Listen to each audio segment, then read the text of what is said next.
this is going to be the best thing that ever happened to us. Just watch. Like, this is we're going to be better people because of this.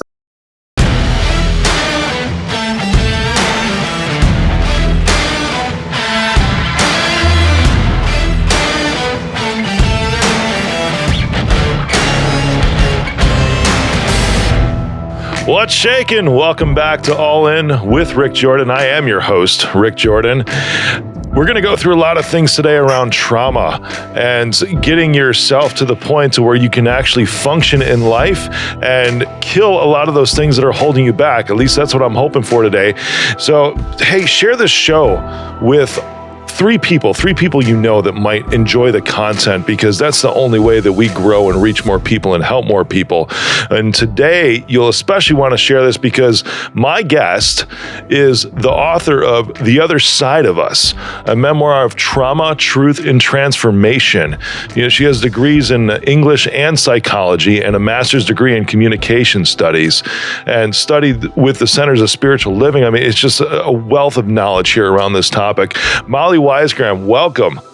Thank you. Thank you so much. I'm excited to be here. Me too. Trauma. My Lord. Yeah. Is that, you know, I've gone through some work recently in the past 6 months around traumas of mine. And a lot of mine stemmed from my father passing when I was 16, like really literally all of it, you know, and there's probably some micro traumas, but I'm thinking, because I've noticed now that I've gone through this process that there's a lot that probably don't even know that their lives are being run by their trauma. And so what's the first step of awareness, would you think, to that? Because that's to notice that, wow, there's something I need to address here. Well, I feel like there's something, my trauma was a little different in terms of and I will tell that story, but I had a really immediate in my face and had to deal with it kind of thing with sort of an elongated period of trauma. But I do think that trauma as the after effect can create ways that we act, that we're trying to avoid these moments, and avoiding at one time or dealing in a certain way at one time worked, right? It worked for us, and that's how we had to do it. But I do think there's a moment of inventory that's helpful, because our behaviors may not be serving us anymore. And so I always think an inventory is an important opportunity to say, okay, why am I doing that? What is it really helping me avoid? Is it helping me cope with something that happened a long time ago? Or is it really helping me right now? Yeah, that's interesting too, because it's the behaviors that are not serving you anymore. And I believe everyone has those. You've had your own journey through this, right? Yeah, I have.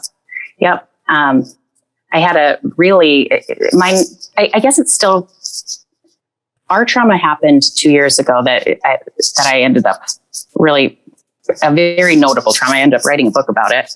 But I think I'm still sifting through. I mean, in reality, right, I look at life as sort of like this opportunity to recover. Like, we're constantly recovering. and I don't see that as a bad thing. I mean, on my website, it says, you know, life's about, there's sort of this constant illness or trauma that happens and a constant recovery. But the recovery part is an amazing opportunity, really, because it's almost, I don't know if I should go so far to say this, but it can be a reinvention of who we are. It can be kind of a reassembly after we get broken down into something intentional. We choose it that way. That's pretty cool. Yeah, it is actually really cool. And I'm still probably in that period of after 2 years of a huge trauma in our lives. I'm still in that, like, I've certainly become a different person, but I'm also in that inventory period of like, okay, what's still trauma kind of related behavior? And really, where do I want to go from here? What do I want to be after this? Yeah. Do you mind sharing what the trauma was? Yeah. So in 2019, actually Valentine's Day, my husband was diagnosed with a rare autoimmune disorder called Guillain-Barré Syndrome. And I had never heard of Guillain-Barré Syndrome before, except for it kind of jogged my memory, because when I've gotten flu shots in the past, there is disclaimer, have you ever had Guillain-Barré Syndrome? And at the time I would never know how to even pronounce it. Yeah. But so that kind of jogged a memory. But other than that, it had never crossed even my realm of awareness. But prior to so basically February 14th is his diagnosis date. I didn't know anything about any kind of symptoms he had been experiencing probably for a couple of days before that. But he brought forward this, like, his symptoms were tingling hands and feet. And I kind of was like, oh, well, I guess that's weird. You gonna go to the doctor? I kind of prodded him, like, I tested him, like, oh, okay, you're gonna go to the doctor? And he's like, actually, I already made an appointment. I was like, wow, okay. Wow, yeah. So, we have 4 kids. At the time, our youngest was 8 months old, and we were still kind of just getting adjusted to life with 4 kids and jobs and whatever. So, we didn't talk too much about his symptoms and what he was thinking about it. We just literally were kind of like making dinner, getting people bathed, finishing up with work that we had. It wasn't like a big deal until all of a sudden, we actually stayed in the hospital February 13th for observation because the physician in town, who were lucky enough that he was aware of that something, he could really sense something was off. We stayed for observation, and by the next day, my husband had no reflexes. They had consulted with neurology in our tertiary care center 3 hours from our home, because we're in South Dakota. So where we live, we needed to go 3 hours away to have that specialty care. So I was like, oh, okay, well, Guillain-Barré syndrome, tell me, what's that? And Chris and I both heard the physician say, here's the deal. Basically, your body probably had some simple virus or bacteria or something like that. And what happens with Guillain-Barré syndrome is the body gets confused and essentially goes after the nerve in your own body, your nervous system, versus the bacteria or virus. And essentially what that does is it eats at the coding of your nerves. And so your brain can't send messages to the different parts of your body to then move it. And there's varying degrees of severity. And yet the physician said, here's the deal. Guillain-Barré syndrome, 90 to 95% of people get back to their life. You may have some recovery ahead of you, but, kind of that calming feeling. And I'm so thankful after he walked away.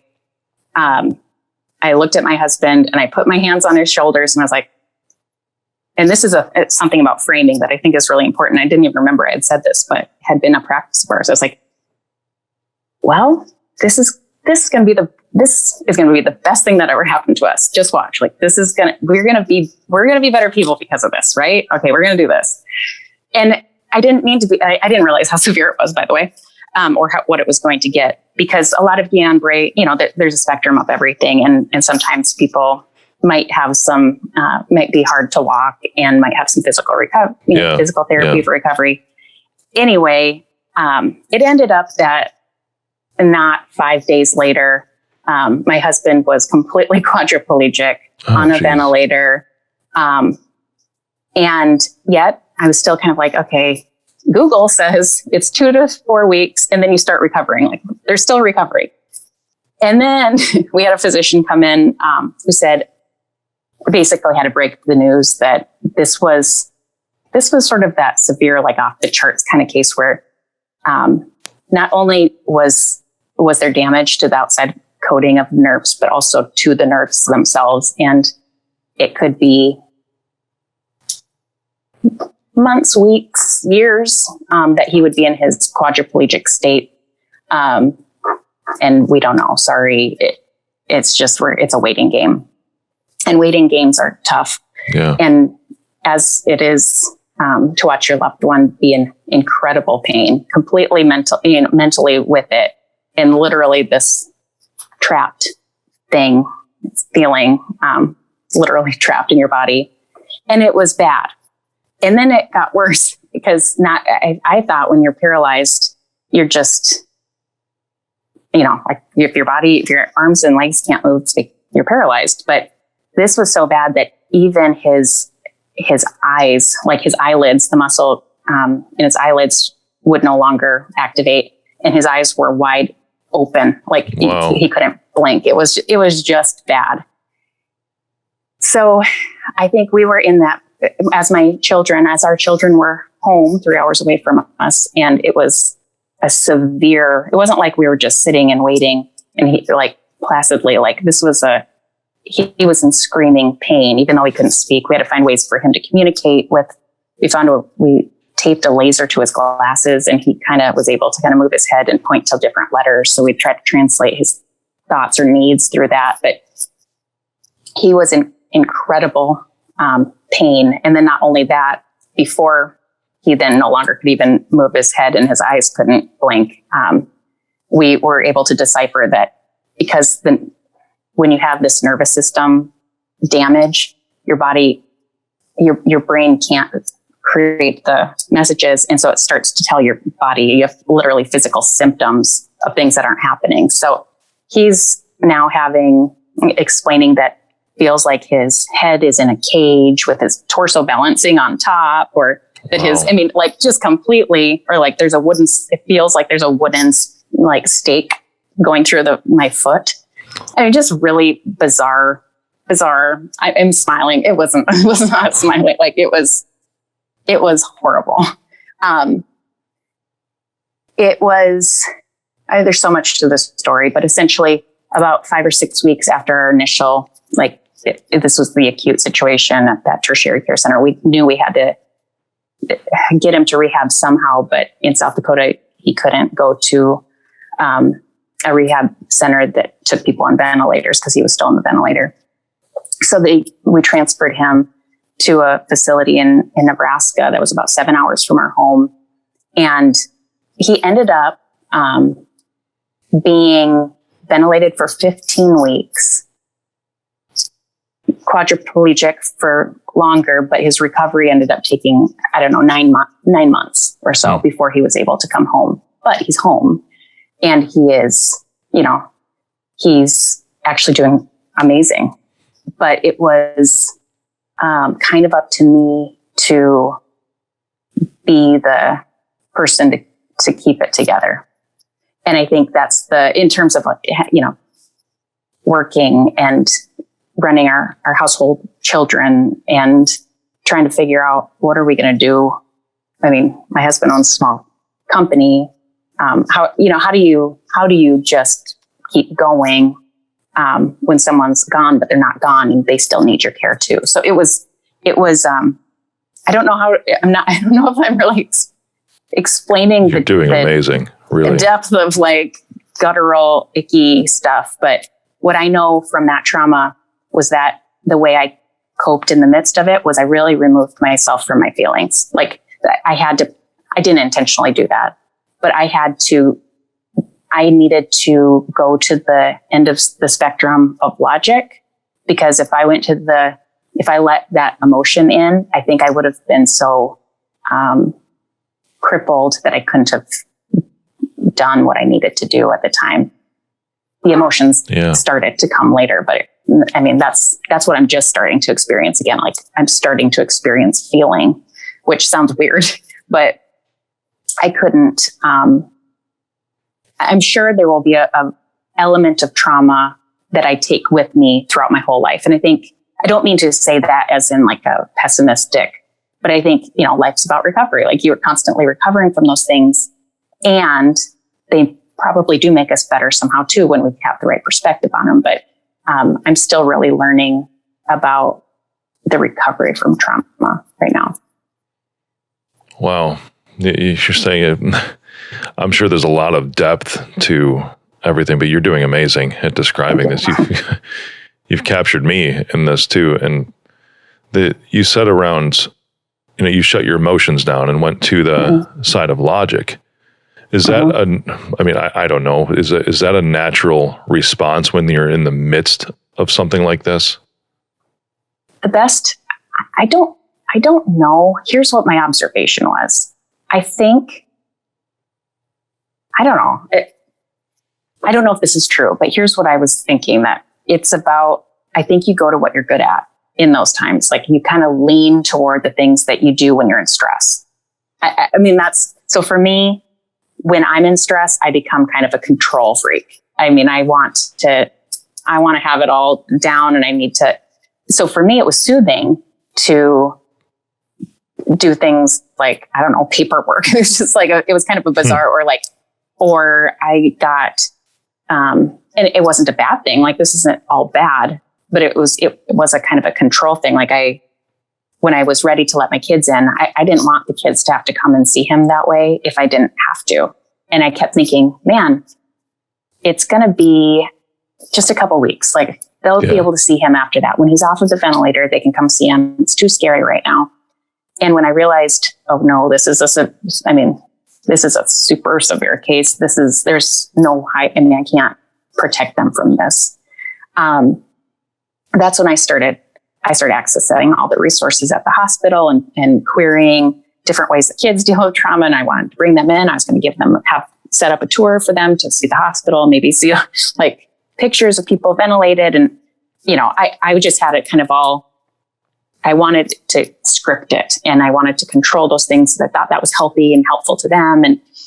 And that's not unlike my personality. I mean, I'm kind of a detailed person at work. I'm kind of the person who's, sequencing things. And so I don't know if it's true that everyone kind of goes to what they do in stress, or maybe goes to what's soothing for them. I mean, I watched my mother-in-law, who was there with us every step of the way. And what soothes her is relationships. I mean, she was the person, and she was wonderful it was honestly, she was kind of like she was comforting to other patients, because she sat in the different waiting rooms and visited with folks and kind of almost ministered to them. Like it was sort of her ground where she was able to share story, empathize with others as they shared theirs. And that gave her energy. I found myself just being like, no, I don't want to talk. I want to get stuff done.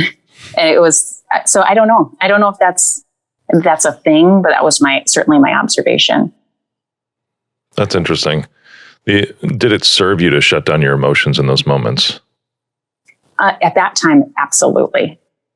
It's the point in which it no longer serves you, right? Like, so I think it did, because I was doing it, I think, from a really, I was trying to be really productive in the sense of, like, I guess I could have done I could have made unhealthy choices, but I think all my choices were made to create a healthier situation. So I think in that case, it probably did serve me. When I realized it wasn't serving me as well, as my husband came back home basically the beginning of November 2019. And so that is something that, you would think would be just like the most joyous of times, mostly with a wonderful recovery. And it was, don't get me wrong. And we had been given sort of that forewarning that the homecoming can be hard. I mean, both had these traumas, right? Everybody's had a trauma. And mine was different than Chris's. And and then the kids have their own. Sure. In that we literally lived a year apart with completely different experiences, even though it was Guillain-Barré in that situation that triggered it.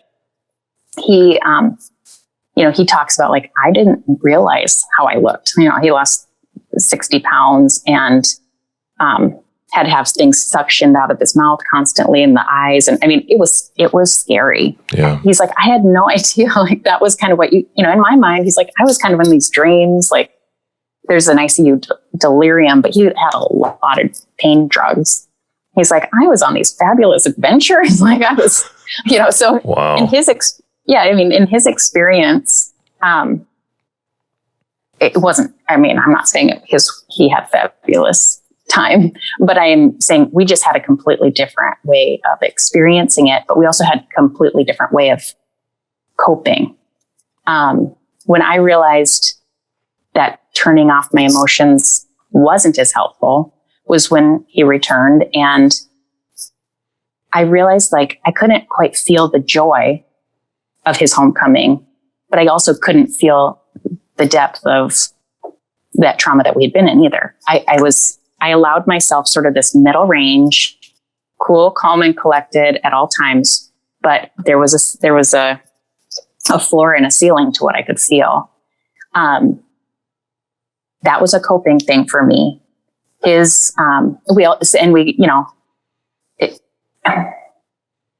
just think that's where you kind of come into this like joy and suffering. Like they're not unrelated, right? Like they can't be.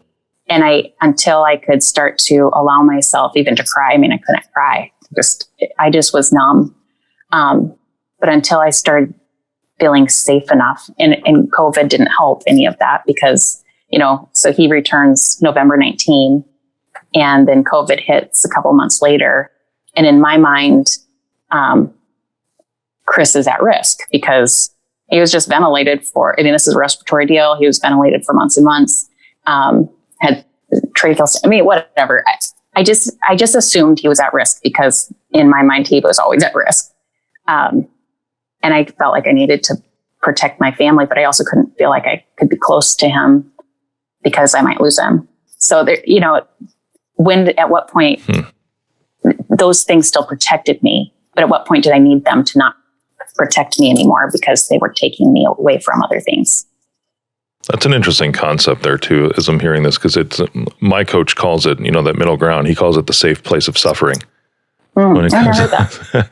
And it's true because you've got these two different ends of the spectrum, but where that almost survival mode is, the subconscious thing, as he calls it, is that it's the safe place of suffering, but it's a control space, as he also calls it too. And the other thing that you said that was really interesting towards the end is that you didn't feel like you could get that close to him because you also thought that you were going to lose him.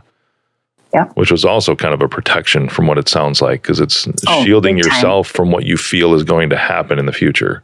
Yeah, absolutely. Exactly. Did that take you out of the present moment too? Yeah. That's a good question. It's all blurred in with COVID. So yeah, true. We hadn't been together. Our family hadn't been together for a year, right? So we suddenly had this situation where we were all home. I mean, we're all busy, right? But we're not home that much typically. Everybody's at their different places, and we're suddenly home after basically not having been home together for a year. And so in some ways it was very in the moment, but I think and Chris and I talk about this all the time, like where it was confusing, where it felt like we weren't in the moment is when we kept missing each other. I had built my coping mechanism to create distance and I didn't even really realize it, obviously, but, and he's kind of come to the conclusion that his coping, because this is how he is, he's a very, very naturally positive person. Like one of his top strengths and strength finders type of thing, positivity. He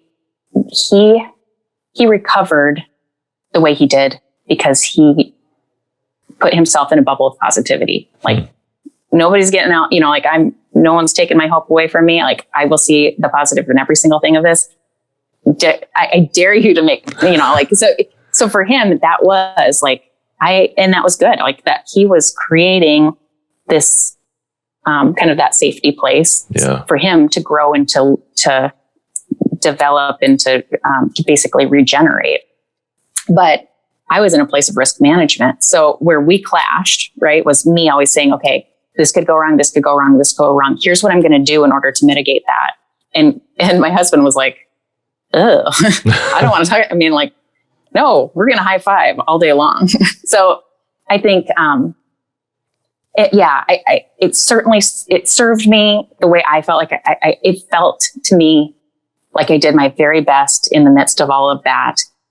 And then it was about realizing that the situation had changed and that I could also change my behaviors or my outlook. But it takes some time to create that expansion of the safe place, right? I think you have to feel it and test it a little bit before you're willing to let it stretch. So that realization that the situation had changed, that wasn't an overnight thing from what I hear. It took time to figure that out. It took time to figure that out. And it took a lot of, I'm really thankful that, counseling throughout this whole thing was something that I pulled my kids and my family or myself into throughout this deal. And I'm so thankful for that, because I think what I realized about myself was it was the only time that I would allow myself to face feeling upset. Like it sounds so weird, but I just defaulted to anger. Like if I felt sad or something, that was a threat. If like feeling those sad feelings was a huge threat, because it could just cripple me. So I then created, like, if I got overwhelmed, it'd be like, oh, mad. Like I gotta keep going. It was my fuel, sort of. And it wasn't like I was outwardly angry, but I could tell, like, that's what I talked about at counseling quite a bit, was just like, gosh, I feel so upset about this. I'm mad about this. I'm mad. I've lost my train of thought. I'm sorry. No, you're doing great. So am I hearing that the anger was just kind of a natural byproduct? But was it just angry about the situation you were going through, or was it just anger in general at anything that came up? Like almost like a go-to emotion.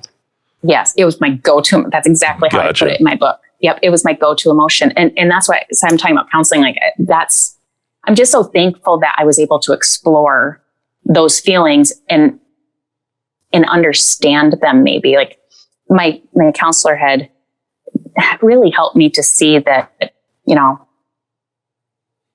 this is a normal thing to feel when in a trauma situation. And this is, and you might want to think about, or at some point this might come, you might feel differently. And I just appreciated knowing that, like, I'm not crazy. I'm not a nut. And this is okay. I mean, I'm in a realm of a typical. I don't know why that comforted me, but because it just felt, again, I was kind of in control then again, right? Yeah. But then I also got the opportunity with my children to have them go through, and I just loved that. I met them. Like, I learned about them. I learned about how they deal in stress. I learned about how they think. I learned about what they love and what they're worried about. Like, it was just this other bizarre byproduct that was really helpful. But then when we got the heads up that it might be, homecoming can be tough, we started marital counseling right away. Like, I was like, preventative marital counseling. Which was still control.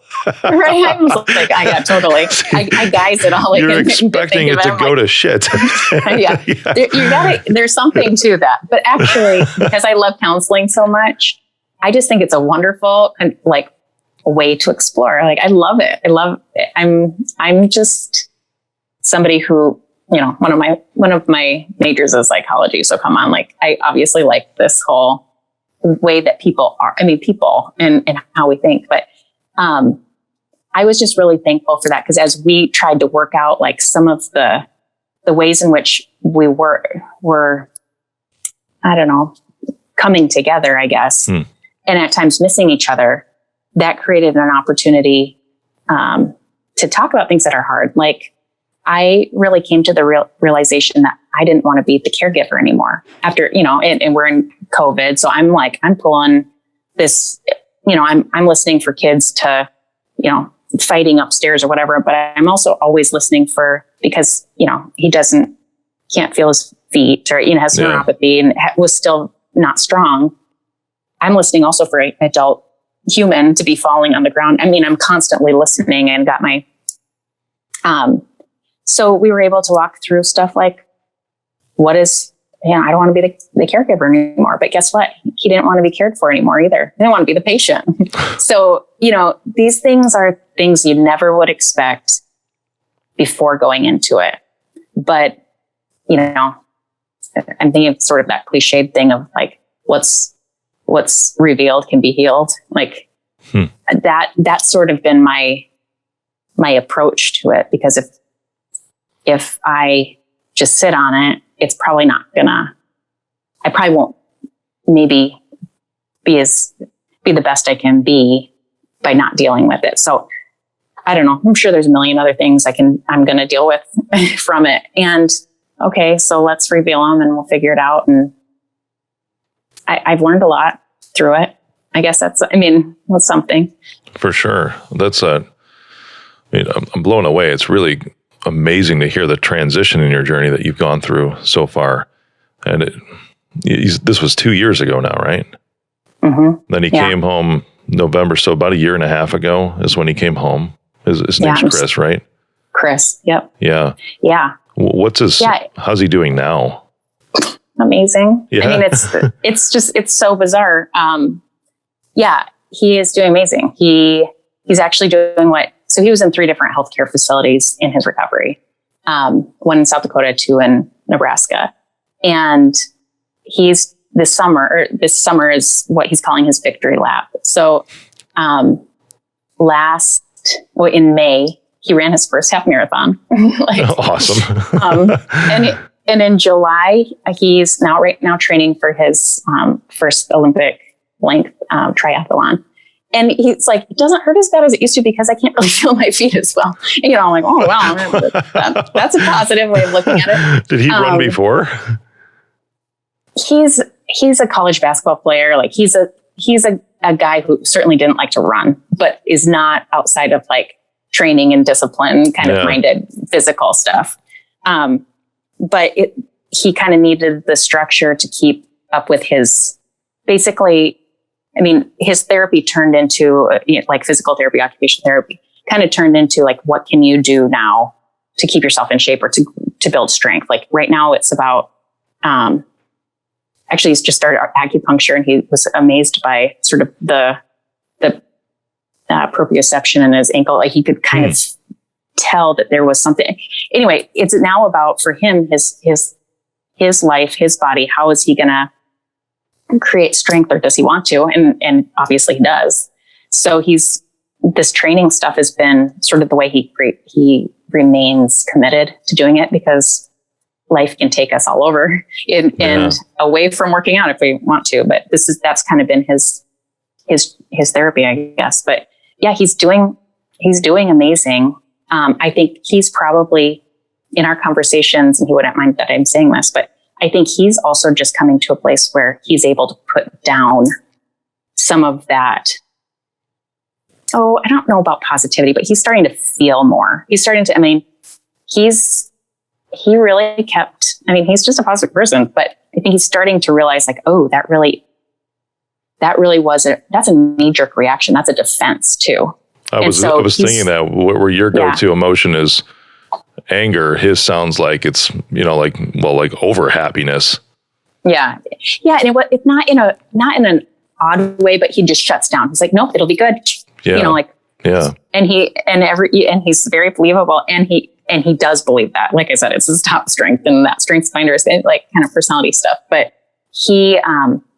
I think what he really related sort of to that joy and suffering thing, actually, because he was like, gosh, there's a point where you start to feel a little bit in your safe space, and that defense of, not maybe even allowing other people to talk about sort of the less positive side of things doesn't cultivate relationship. I could see it all the time with when the kids are upset and he's like, it's fine, you're good, done. Yeah. So that's a way of creating distance too, right? It does create it. Unintentionally creates distance. So it's been a journey of so many different kinds, but I'm really thankful actually for where we're at right now, because there is more emotion that we're able to now, like, things are kind of hitting us. I just think it's an echo, I think a lot of people can probably relate to trauma as an echo, but physically, like even what your body will allow yourself to do. So that's where you're right. It wasn't that long ago. Something really wonderful that helped with our healing reconnection was that I kept. I don't know if you're familiar with Caring Bridge. I'm not. What is it?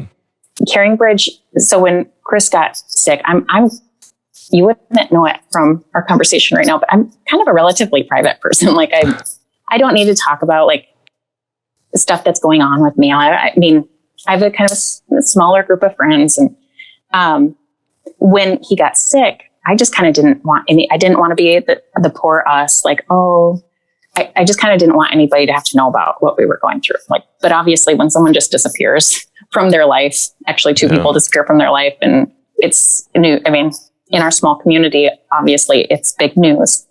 But I was really prompted to, I'm getting texts all over. How's he doing? What's going on? And it was very overwhelming, to be honest. Like in those situations, it's like, I don't know how he's doing. Like if you really want me to tell you, I can tell you like really, really bad. He might die, and I don't have time to text you that. But Caring Bridge is basically a public kind of blog site. It's a nonprofit actually that allows you to tell your health stories, and it kind of conveys it to larger groups of people. It's kind of like a blog. I didn't want to do it. And when I realized though, it kind of had to be done. Like my parents were caring for our children. We're in a small community. Everybody needs to know. I've got clients. I got my life, and work and friends.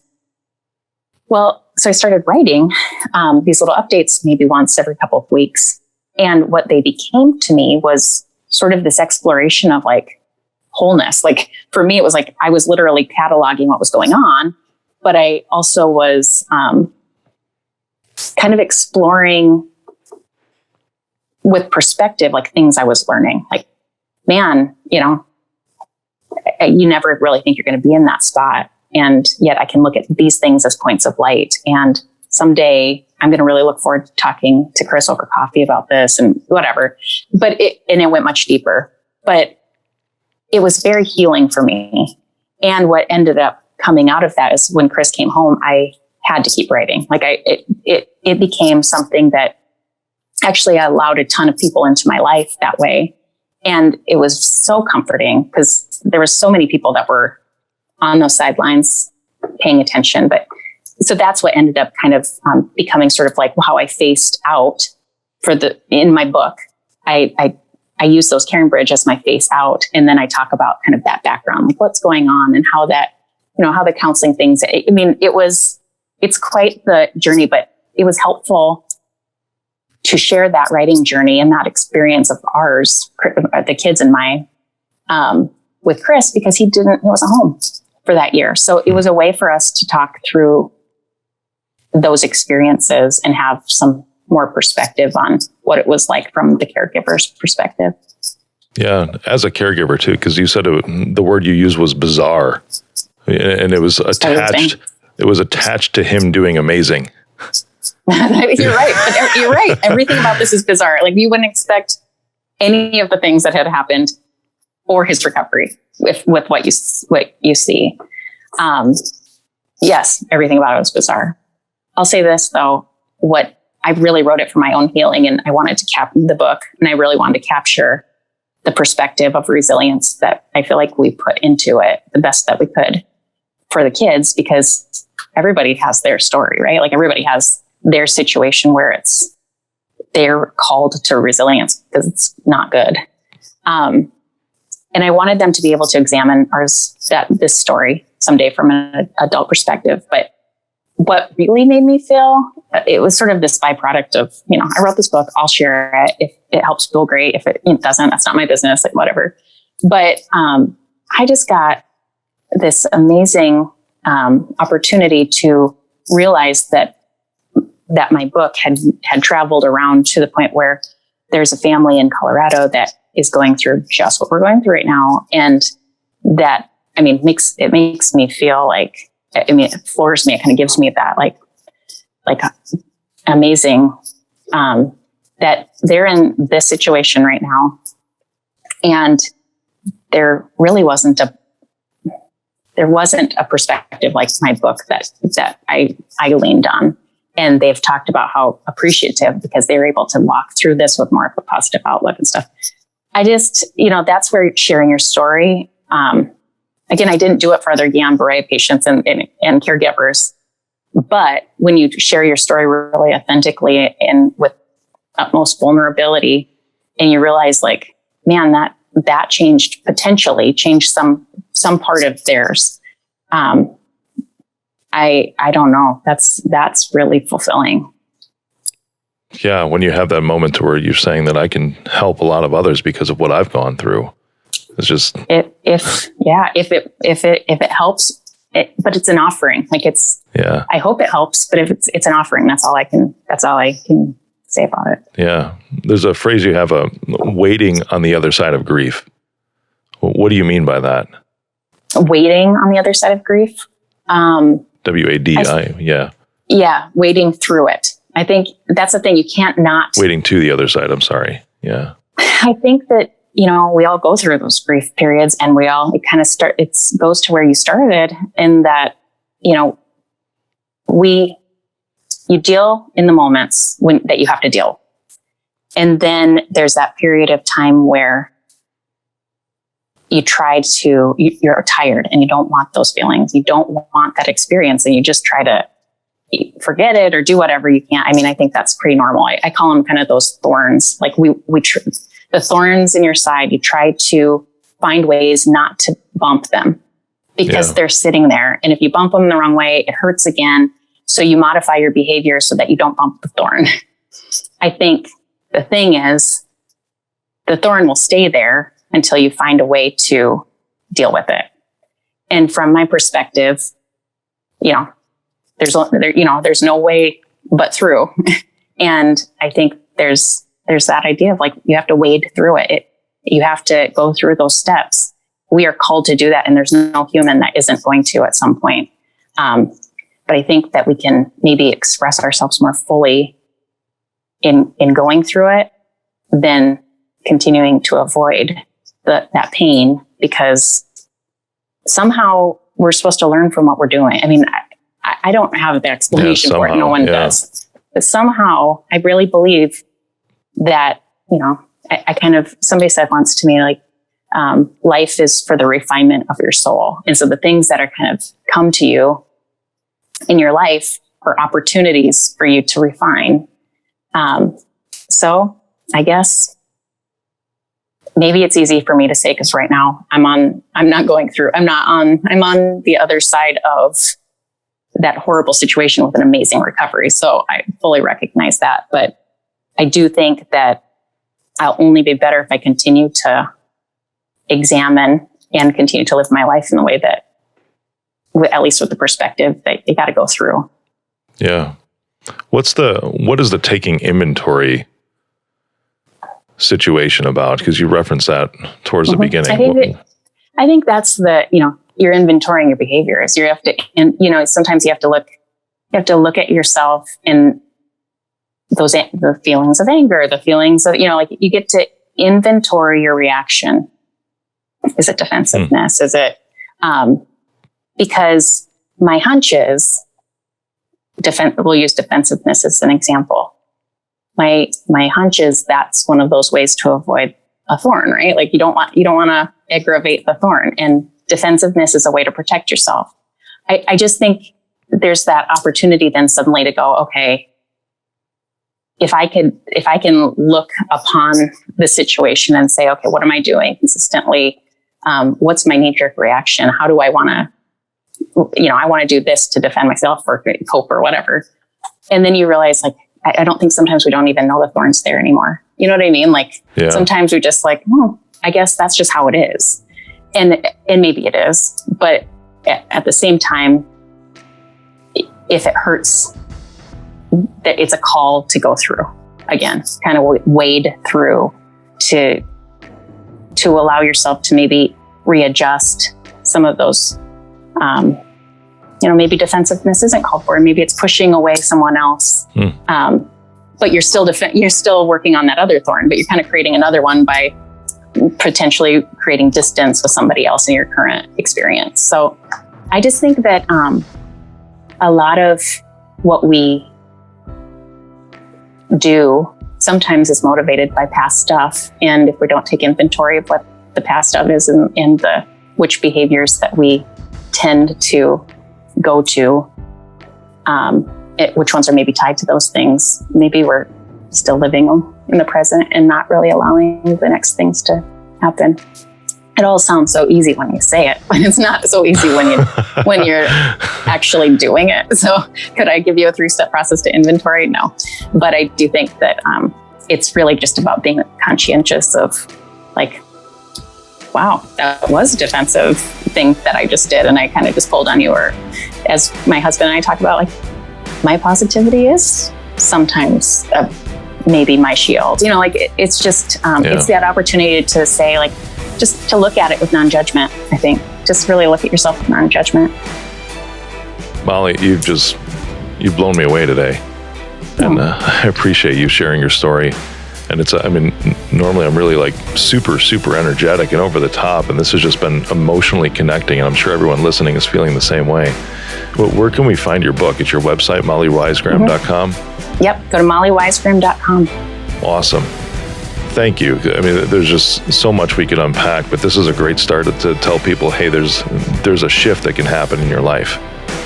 And you're like the spark. I love that. Thanks for being the spark. Thank you.